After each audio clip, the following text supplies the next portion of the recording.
How does our inner critic work?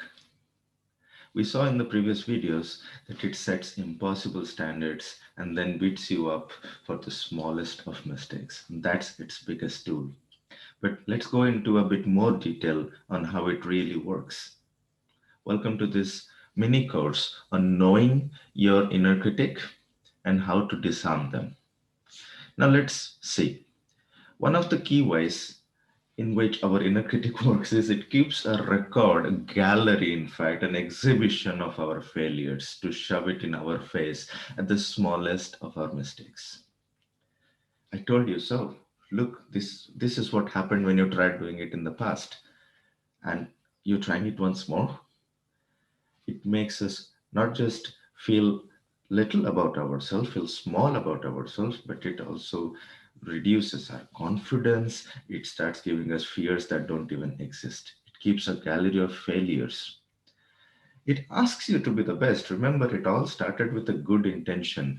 Be safe. This is the minimum standard up to which you have to be there.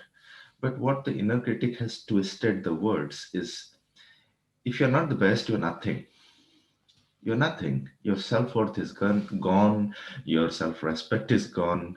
It asks you to be the best. It makes you feel good. Yes, you've got to be the best. But if you're not the best, it disrespects you and you are nothing. It reads your friends' minds. In fact, the mind reading is one of the perception biases that we learn about in other videos.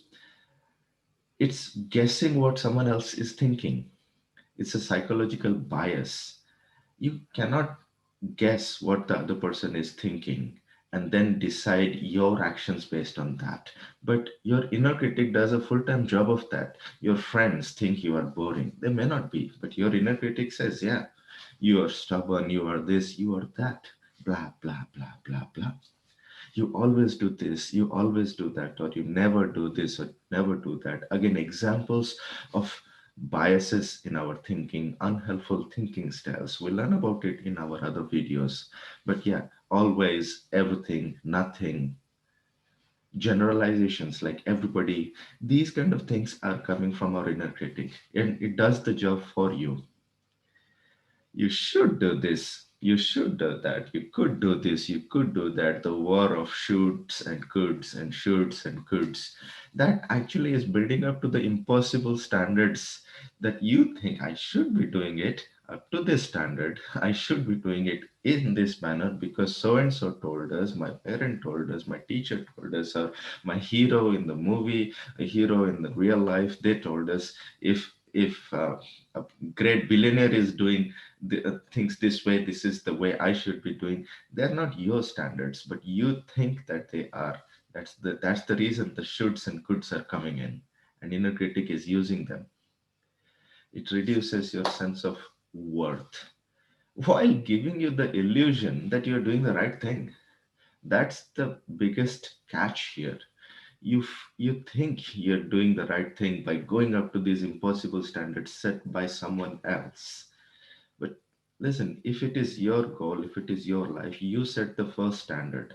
You reach that standard, then you go to the next standard, and so on. You decide how much you want to stretch. I'm not asking you to remain in the comfort zone, but I'm not asking you to be in the comfort zone of another successful person, billionaire, of another Olympian, or of a parent or of a teacher. And if you don't do it, you are not worth it. That's the worst part of it. It's not true. It's not true. You are worth it irrespective. Remember that. Let's see what's there in the next video. Well, I hope you are enjoying our mini course. And if this video has helped you, don't forget to buy me a coffee using the link below.